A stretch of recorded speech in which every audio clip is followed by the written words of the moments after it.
Yeah. So we're reading from John 4 today. So if anyone's got a Bible or a gadget or whatever you read on, John 4 verses 1 to 30 is what we're looking at. And we're carrying on this series on the attributes of God, as Steve's already said.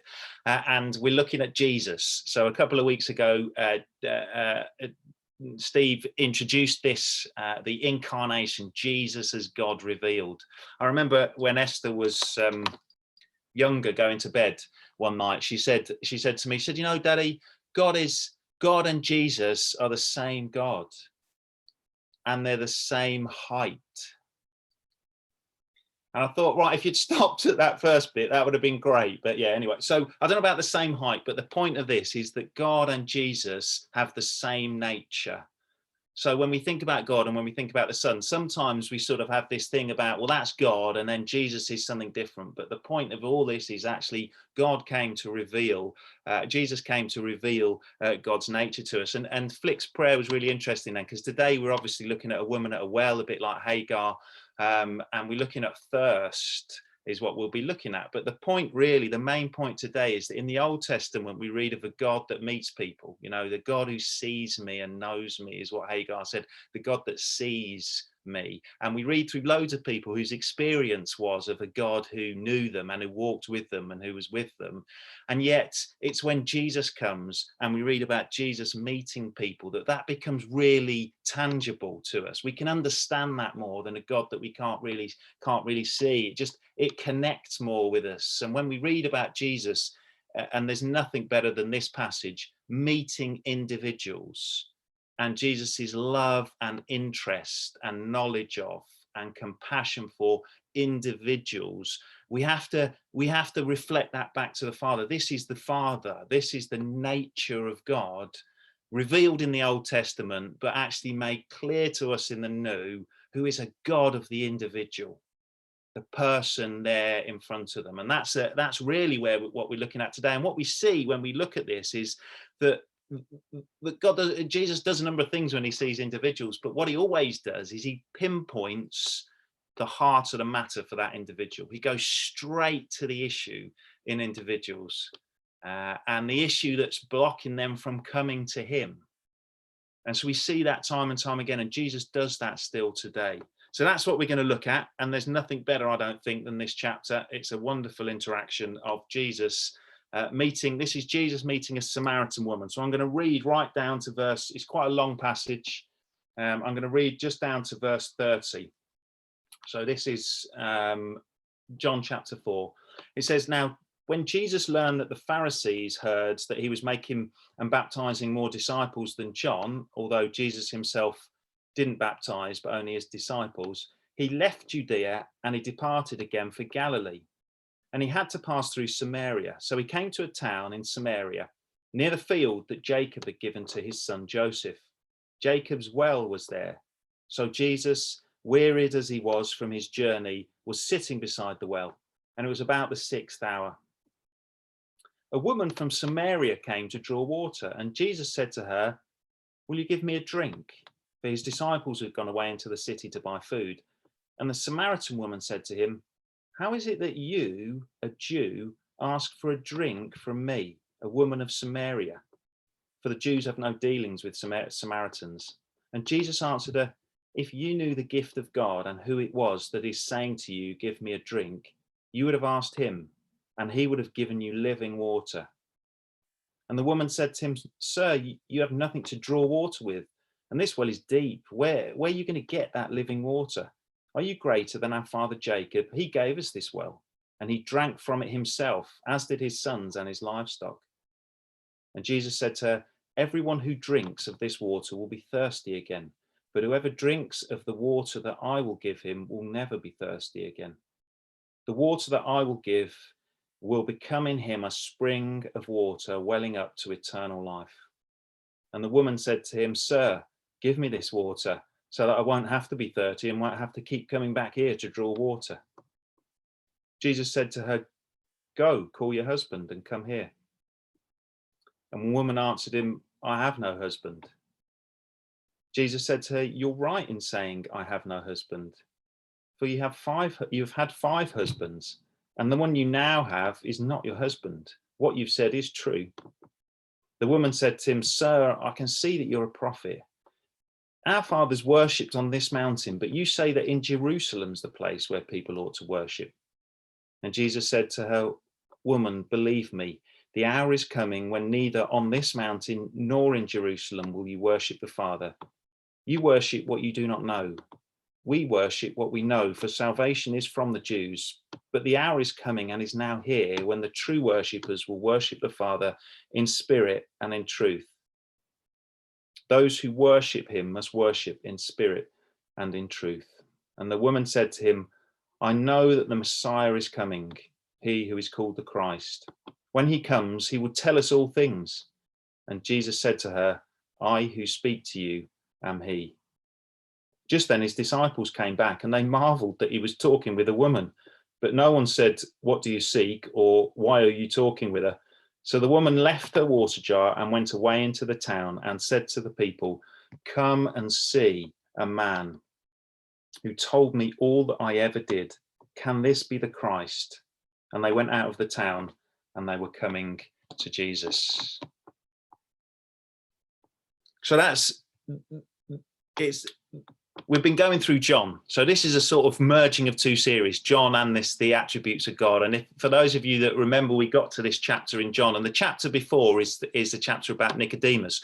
And these two chapters couldn't be more different.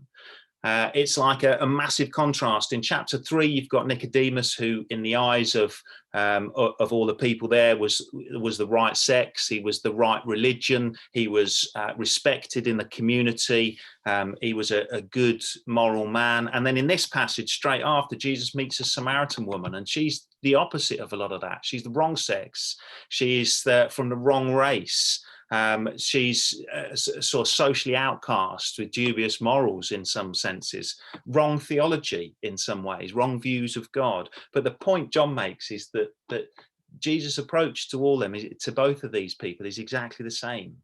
There's an offer of eternal life to both of these people, and it's the same, and the cost is the same. Everything, basically. Phil Moore, who wrote a commentary on this, said this. He says, "If these two chapters tell us anything, it is that devout Jews aren't good enough to be accepted, and that immoral Samaritans aren't bad enough to be rejected." So there's a massive contrast here, going from one to the other. And we go back, whoever they were, Jesus pinpoints the issue in their lives. And as observers, we sort of look to see what's their response going to be here. How's this person going to respond to Jesus pinpointing that thing in their life? Are they going to turn away, clinging to that issue, or are they going to turn to Jesus? Are they going to retreat back into the shadows, or are they going to come out into this light and allow the light to highlight and to deal with these issues in their lives? And that again was from the passage before, where it says the light has come into the world and people love the darkness rather than the light. And that's true today. Certainly I find it true that even in your own life, that actually it's when God highlights things in your life, sometimes it can be, even though you know that's not a helpful thing, even though you know that thing can distance you from God, even though you know that thing isn't good for you, sometimes it's hard to let go of these things still. And we cling to these things that can't save us. I haven't got a very good track record with cats, if I'm being honest, and some of you will know some of my cat stories, but we had a little cat when Claire and I were just married. He was called Rupert, and we got him just before Christmas, so we had to bring him down to my mum and dad's house at Christmas because he couldn't be on his own in the house, and he was tiny. He was about sort of that sort of size. And my mum and dad's house, the door's always open, people are coming and going, and this cat escaped out, and it's quite a main road, so we went up and down the road to find him, and we couldn't find him anywhere. We thought, to be honest, I'd written him off, and I was heading back into the house, and then there was this little meow from this, and right by mum and dad's house, there's these row of really tall fir trees, and literally right at the top of this one fir tree, this little meowing was coming. So I climbed up this tree, scratched and everything, trying to get to this cat, and I was sort of imagining that when I got to him, he was just going to, just come to me nice and easy. And it was going, but I couldn't. He was literally latched on, like all four paws, all his claws dug into this tree, and you couldn't get him off. So I literally had to prise this cat off. And then he spun round and basically dug all of his claws like straight into my chest. So much so I didn't have to hold him all the way down. I could just climb down the tree and walked into the house, and he was just dug onto my chest. And when we managed to peel him off, there was sort of blood all over here and all the claw puncture marks in my chest. And it's always made me think that actually, what a stupid cat. He's stuck at the top of this tree. I'm quite clearly there to help him, and yet he's just clinging to this thing that can't do anything, this tree that can't do anything. And that's the same for us. I often think that's the same for me. I cling to things that actually are so stupid, rather than clinging to our Saviour. But we'll come to that a bit more in the passage, but just to set the scene for this passage quickly, it says Jesus had to go through Samaria, but he didn't have to go through Samaria. Most of the Jews in that day didn't go, they avoided it. If they were going north to south, they took a long detour around to avoid going through Samaria. Jews hated the Samaritans, and in terms of background, Samaritans were Jews. They were left behind in the exile, and they intermarried with the nations that were there and sort of formed a bit of a hybrid religion, similar to Judaism, similar to the Jews, but slightly different. And the Jews always looked at them as sort of polluted. They weren't the real deal, They were sort of unclean, I suppose, is how they looked at these guys. And they didn't talk to them often. They didn't acknowledge them at all. So as it says in that passage, they had no dealings at all, and they avoided them completely if they could. But Jesus obviously chose here, didn't he? Chose to go through Samaria, where the Samaritans live. And if we looked at before, that's what Jesus did all his life. Jesus searched out the marginalized people all his life. That's where he went. He spent his time with the marginalized. And the main point of conflict between the Jews and the Samaritans was where they worshipped. So the Jews worshipped in Jerusalem, and the Samaritans worshipped. They set up their own temple in this town called Gerizim, which is right near where this well is, where Jacob's well is. So where Jesus met him is right near this place. And about 100 years before, the Jews destroyed this temple. There's such hatred between these people that the Jews had destroyed this Samaritan temple at the top of this hill about 100 years before. And then about the time that Jesus was born, the Samaritans retaliated, and they threw a load of dead bones into the Jewish temple in Jerusalem. So it meant they couldn't use the temple till it was cleansed. So for one of the Passover feasts around the time Jesus was born, the temple was contaminated. So there was massive conflict between these two people, and that's the background to this story. And I think that helps in terms of understanding how big a deal this was of Jesus speaking to a Samaritan woman. The disciples had gone off to get food from the Samaritans, it says, which again is a bit unusual. Jews didn't usually buy food from Samaritans. So obviously Jesus was rubbing off on his disciples already at that point. And then it says Jesus is weary. That's what I like that. We've been looking at Jesus as God, but Jesus was also fully a man. Jesus was weary, he was tired, thirsty, hungry. His disciples had gone off, and he's just sat there tired by this well. And then the Samaritan woman comes to the well, and the conversation goes like this. It said, Jesus said, "Would you give me a drink?" And then she says, why are you asking me for a drink? I'm a Samaritan woman. And so she couldn't understand why Jesus would even talk to her. Not only was she a Samaritan, but she was a woman. And that was the lowest of the lower, Samaritan woman, and that would never even have any sort of dealings. So she was interested right from the start with this guy who was different. Why is he talking to me? So she's interested. And Jesus goes on and says, if you'd known who I am that's asking you for a drink, you would have asked me for living water. And here we see Jesus, as he always does, go straight into the hearts of the matter. He goes straight into this thirst that she has, that he can see and that he knows. So and he often Jesus talks about a physical thing. and it's misinterpreted. So he'll talk about, like to Nicodemus, he says, you've got to be born again. And so Nicodemus is, well, what do you mean? How can I go into my mother's womb? And here he starts talking about a thirst and water, and this woman's thinking about physical water, or he talks about bread, and the disciples are thinking about physical bread. So Jesus often does this, and so she doesn't understand, and she says, you've got nothing to draw water with, and the well is deep. Where are you going to get this living water? And Jesus says, anyone who drinks from this well will be thirsty again, and whoever drinks of the water that I give him will never be thirsty again. And so she doesn't understand, but she must be starting to think, what's he talking about? She must start to think, well, he can't be talking about physical thirst, because we know people, you drink this water, we do thirst again. I come here every day, twice a day or whatever, to get water. I know that can't be the case. So she says, give it to me. Give me this water so I don't have to keep coming to this well every day. So essentially she's thinking, right, if I can just reduce my workload here a bit, that's great. So give me this water and I won't have to keep coming backwards and forwards. And then Jesus says something that sort of seems a bit strange. And if you're not on the same wavelength as Jesus, it seems like a complete change in direction. He says, go and call your husband and come here. Why would Jesus say that? Doesn't seem to fit with a conversation about water. So she says, I don't have a husband. Jesus says, that's true.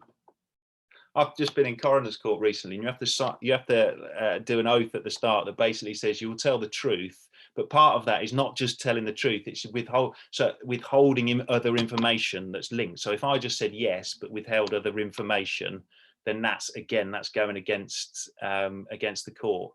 And I mean, I think she wouldn't have done very well in the court here, you know. So he says, that's true, isn't it? Jesus says, that is true. You're not lying, but the truth is you've had 5 husbands, haven't you? And the person that you're with now is not your husband. And it doesn't mention why. It doesn't mention whether her husbands have all died or whether she's been divorced from them all. When you read the commentaries, it talks about women with children tended not to go to wells, and the children used to go for her. So she probably didn't have any children. And that might have been a reason why in those days husbands could divorce their wives. So it may be that that's linked to it. But why did Jesus go off on this tangent? That's the question, isn't it? And what was he getting at? Well, and this is the first thing. Jesus was talking about something here that is common in all of us, not just this woman. And he's talking about a soul thirst, a spiritual thirst, that just like our physical thirst, that if we don't have water, we get thirsty and ultimately will die. Just like this spiritually, if we are without God, if we live lives without God, then we thirst for him. It's how like the physical way, it's how we were created. We were created with this need for God, and without that, then we thirst for that. It's like an inner longing, and we may not identify that with God. So for other people, or people all around us, they may not identify that longing, that thirst, with the need for God, but they know there's this inner feeling there's something else. We were created to be with God, and there's this sort of appetite, if you like with our water. Augustine, and we've mentioned this before, said, you have created us for yourself, O God, and our hearts are restless until they find rest in you. And C.S. Lewis is another guy that I like reading. He says this, he said, now, if we are made for God, the desire for our proper place will be in us, but not yet attached to the true object. So in other words, what he's saying is that everyone recognizes this need for something and goes away and searches ways to fulfill that need in other things. And we see that all the time in our own lives and in the lives of those around us, don't you? And these other things either destroy or distract essentially. And what do I mean by that? Well, destroy is an obvious one, isn't it? So alcohol and drugs, people will turn to that to fill this need, and we can see that quite clearly. That's an obvious one that destroys people. I don't think anyone on addicted to drugs or alcohol would say this is great, this is exactly how my life is supposed to be, you know, it's supposed to be that this fills the gap. There's other things though, the pursuit of money and fame, things like that, that actually when we look at that, people that pursue those things, it consumes, either in not having it and constantly going after more and more and more, or having it all and realizing that that hasn't filled what they thought it was going to fill, this thirst that they thought. And this, you can read hundreds of testimonies of rich and famous people that will say exactly that same thing. And then distractions, there are good things, aren't there, that don't destroy us, you know, things that were created by God, good things for our enjoyment, you know, so things like nature and books, marriage, children, art, friendship, I've made a list, work, sport, service, that's another one. How many charities are there out there that basically, and those involved in it, have a great deal of satisfaction out of doing that and fulfillment. So there's a lot of good things, but these are all distractions. These are all distractions. And in looking for satisfaction in these other things, even the good things, then we end up fooling ourselves, and the people around us and our friends end up fooling ourselves. This is what C.S. Lewis says. He goes on to say, the objects in which we thought the beauty was located will betray us if we trust in them. If they're mistaken for the thing itself, they turn into dumb idols, breaking the hearts of their worshippers. Because they're not the thing itself. They are only the scent of a flower we've not found, the echo of a tune we've not heard, news from a country we have never yet visited. They're reflections of the one who truly satisfies. And we fool ourselves because even the greatest of these is only transient, it's only temporary, isn't it? It doesn't last forever. It can be snatched away in an instant, can snatched away in just the blink of an eye, and ultimately will go. Ultimately, all will go with death, all of these things. But Jesus here offers fulfillment and satisfaction of this thirst, not now, but eternally. And he even says this gift is, it will fulfill you, it refreshes you, that you won't thirst again, but also that this will well up in you, and out of you will this water flow to others around you. Which is back to what we were saying before, we are blessed, we are filled so that we can be a blessing.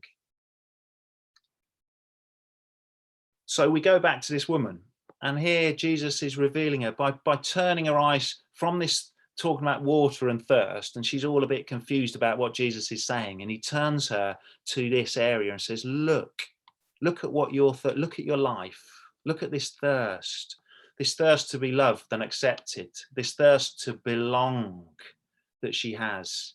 All good and right things to want after, but she's been looking for them all in the wrong place, all in the wrong places, and only quenched with this relationship with God. And Jesus says to her, I can quench that thirst forever. And she can see that Jesus is willing to do this, or she starts to see why. Okay, so he's talking about something else here. He's not just talking about water. But she goes on, she sort of changes the subject, it seems a bit, and she says, I can see that you're a prophet. This is after Jesus told her all about her past. Our fathers worshipped on this mountain, but you say we should worship in Jerusalem. So she's sort of saying, well, even if that's true, even if it's true that you can quench my thirst, even if all that's true, despite my background, we're different. We're completely different. I'm not like you. You're not like me. I can't access what you've got to offer. I worship here, you worship there. There's nothing, I can't see the link. But Jesus carries on and says, you're looking at the wrong things. You're looking at the wrong things here. It's not where you worship, it's who you worship and how you worship. And he goes on to say, true worshippers will worship in spirit and in truth. He says, it's not about where your feet are, it's about where your heart is what he says to her. And then she deflects it again and says, well, maybe, but I know that there's a Messiah coming, and when he comes, he's going to tell me everything. And then that's when Jesus says, I who speak to you am he. And I can't imagine what those words must have done and felt like to that woman. And she gets it. She gets it then, and she goes off and she brings other people. She goes off and she says, come and see, come and see. And we're going to look at that. We're going to look at the second part of this on one of our family evenings, our mission family evenings. But here, basically, we start to see this thing, don't we, that John expands on in the rest of the gospel, where Jesus is not about telling his hearers how to live to find eternal life. He's not about telling people this is the way, these are the things you have to do.